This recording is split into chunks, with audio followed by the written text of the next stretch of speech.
Assalamualaikum warahmatullahi wabarakatuh. Hai semuanya, channel Mak Rumahan datang lagi. Terima kasih ya sudah klik video ini. Bagaimana kabarnya teman-teman semua hari ini? Semoga selalu sehat dan bahagia ya dimanapun kalian berada. Share video kali ini kita kembali beraktivitas di dalam rumah. Sudah cukup ya weekend kemarin, benar-benar seharian itu udah berasa healing banget menurut aku. Karena kemarin seharian pagi-paginya aku udah nonton pawai, makan siang, sarapan, dan juga untuk makan malam kami itu benar-benar beli semuanya. Jadi seharian aku nggak masak sama sekali, nggak beberes, ya beberes ya, tapi cuman beberes tipis-tipis gitu aja. Terus untuk masaknya itu juga cuman ngangetin-ngangetin doang. Jadi udah berasa kayak healing banget menurut aku. Apalagi kemarin kan juga nonton Pawe ya, banyak banget hiburannya gitu. Jadi kayak gimana ya? Iya, pokoknya healing gitu gimana sih ya teman-teman, hiburan lah ya. Nah, berhubung sekarang sudah weekday, jadi semua sudah beraktivitas normal lagi, yang sekolah ya sekolah, yang kerja kerja, dan emak-emak juga kembali beberes di dalam rumah. Nah, ini aku lagi siramin tanamanku yang ada di dalam ruang terbuka di rumah. Jadi tanamannya sebenarnya nggak seberapa ya teman-teman, tapi tetap aja harus disiram karena ini tanaman hidup semua. Jadi kasihan banget, apalagi ditambah cuaca sekarang ini panas banget ya, super-super panas kalau siang hari. Dan benar-benar matahari, terik matahari itu masuk ke dalam ruangan ini. Ditambah lagi ini kan ruangannya sempit ya. Jadi panas matahari langsung dari atas ditambah dengan pantulan dari dinding dan juga dari kaca-kacanya ini, makanya tanamanku gampang banget kering di sini. Nah, ini aku nyiramnya udah agak sore ya teman-teman. Jadi ini sekitar habis asar, sore gimana sih siang menjelang sore berarti ya. Dan ini sebenarnya aku lagi nunggu waktu untuk jemput anak lanang pulang sekolah. Jadi aku menyempatkan untuk siram-siram tanaman yang ada di dalam sini dulu. Sebenarnya kadang-kadang aku siramnya langsung dari depan ya. Cuman aku lagi males aja untuk narik selang dari arah garasi itu. Jadi ya sudah, aku gotong aja air dari kamar mandi. Oke teman-teman, singkat aja ya. Sekarang aku sudah pulang habis jemput anak lanangku. Nah ini aku lagi mau simpan sepatunya dulu ya. Karena kebiasaan banget dia kalau pulang sekolah itu nggak pakai sepatu. Jadi nyeker dari sekolahan gitu aja teman-teman. Dan tolong jangan salfok sama sepatu yang habis pakai, tapi langsung aku masukin ke dalam rak ini ya teman-teman. Karena memang rak gantung ini aku pasang untuk menempatkan sepatu yang habis dipakai. Jadi memang sudah begitu gitu ya. Jadi kotor juga nggak apa-apa lah, udah masuk aja daripada di bawah. Aku masih takut kalau ada kelabang yang masuk gitu.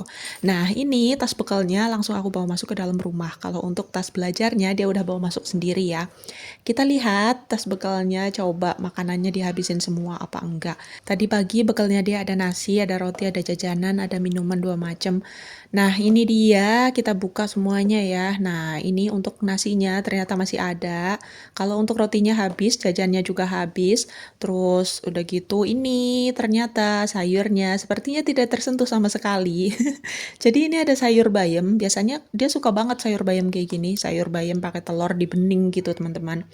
Tapi ternyata malah dia nggak makan di sekolahan. Jadi sayur bayamnya itu nggak dimakan sama sekali sepertinya. Karena aku masih inget banget bawahnya segitu, masih utuh-utuh.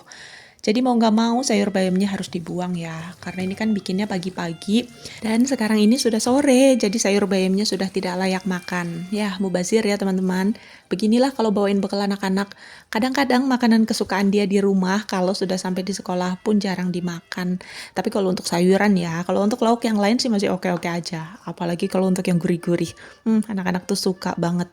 Apalagi kalau bekalnya itu mie-mian. Pokoknya keluarganya mie ya, mau bentuknya itu spaghetti lah, makaroni dan apalah itu yang dari terigu-terigu, itu pasti laris manis. Tapi sayangnya kalau untuk anakku tahun ini, untuk kelas yang sekarang, itu dibuat aturan baru, jadi dia nggak bisa bekal mie ataupun nggak boleh makan mie kecuali untuk hari Jumat.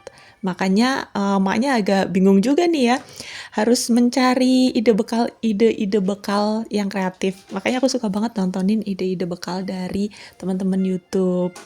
Nah oke, sekarang aku sudah langsung cuci ini apa sih, misting ya, apalah ya pokoknya tempat bekal dia lah ya yang udah kosong. Kalau untuk nasinya belum aku cuci karena biasanya dia nyariin lagi, jadi nasi yang belum habis dia habisin. Karena kan lauknya tadi masih terpisah-pisah ya, jadi masih aman untuk dimakan. Oke, lanjut lagi. Oh iya, tadi yang di dapur itu kan perabotan masih belum aku rapiin ya teman-teman, karena sebenarnya kita lagi bagi tugas. Jadi untuk yang merapikan perabot hari ini adalah anak gadisku. Jadi aku nggak mau nyerobot tugasnya dia gitu ya teman-teman. Biar belajar tanggung jawab gitu aja sih sebenarnya. Oke, lanjut ya. Nah, sekarang aku mau pel di teras aku yang ada di samping ini. Entah ini teras, entah ini lorong gitu ya.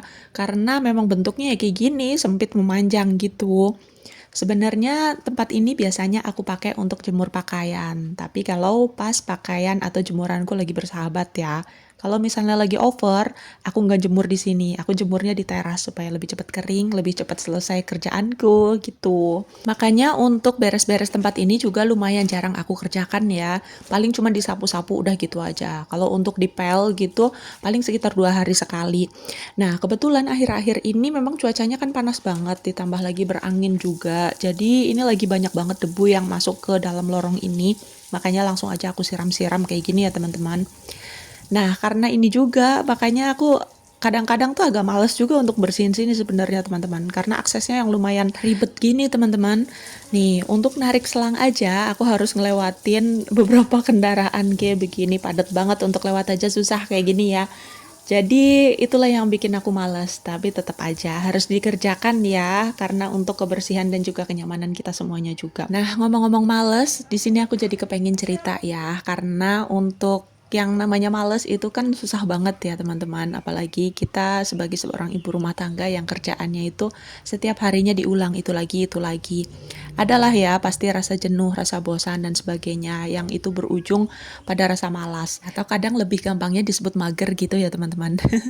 Nah, menurutku untuk melawan mager itu lumayan gak mudah ya, apalagi kalau misalnya kita lagi apa sih, lagi ya pokoknya lagi mager gitu ya, nggak kepengen ngapa-ngapain gitu, lagi jenuh, bosen, apa sebagainya, bla bla bla bla.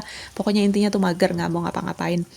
Tapi kita kan manusia ya, kita juga punya cita-cita, kita juga punya tujuan yang ingin kita raih. Makanya, yuk kita bareng-bareng lawan rasa malasnya itu. Gimana sih caranya? Ya aku juga masih belajar teman-teman, tapi ada beberapa tips yang aku jalani dan itu lumayan membantu gitu loh. Oke, kita share tip lagi ya.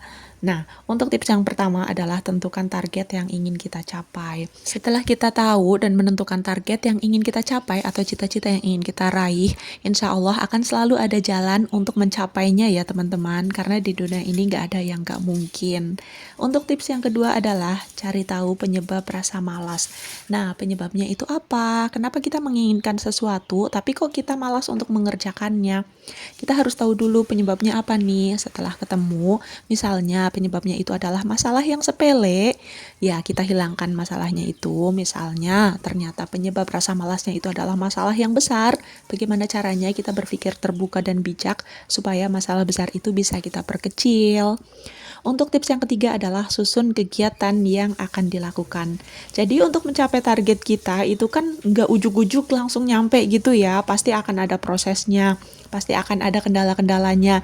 Jadi kita harus susun dulu apa nih step-step atau langkah-langkah apa yang harus kita lakukan untuk menuju ke sasaran kita itu.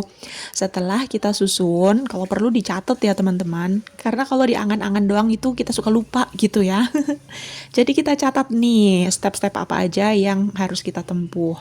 Nah, setelah itu susun skala prioritasnya. Kita kerjakan yang lebih mudah dulu, yang lebih gampang dulu. Setelah itu kita akan mulai terbiasa dan saat kita menghadapi sesuatu yang mungkin agak sulit, kita sudah siap untuk menghadapinya gitu teman-teman. Untuk tips yang kelima adalah hargai prosesnya. Jadi untuk mencapai sesuatu itu kan gak mudah ya teman-teman. Cukup kita jalani sebaik mungkin dan kita nikmati prosesnya. Usahakan untuk jangan banyak mengeluh ya teman-teman. Kita bawa happy aja apapun kesulitannya supaya hati kita tetap tenang, tetap legowo dan tetap tetap slay gitu ya. Lanjut untuk tips yang keenam adalah jangan terlalu perfeksionis. Jadi ini berkaitan dengan tips yang kelima tadi ya teman-teman. Kalau kita terlalu perfeksionis itu akan membebani kita dalam menjalankan proses-proses atau step-step untuk mencapai impian kita ya. Tapi kalau kita sedikit memberi kelonggaran untuk diri kita sendiri bahwa kita ini adalah manusia, nggak selalu segalanya sempurna, maka kita akan lebih ikhlas ya, lebih legowo. Balik lagi kayak tips yang kelima tadi. Yang terakhir adalah beri penghargaan diri atas pencapaian yang kita raih. Jadi setiap kali kita berhasil menyelesaikan satu step atau satu langkah, kita harus memberi penghargaan pada diri kita sendiri supaya kita jadi lebih semangat lagi untuk melanjutkan ke langkah-langkah atau step-step berikutnya. Masya Allah, ternyata videonya sudah mau selesai. Jadi sampai di sini dulu ya video kita kali ini. Terima kasih banyak sudah menonton. See you next video. Bye-bye. Assalamualaikum.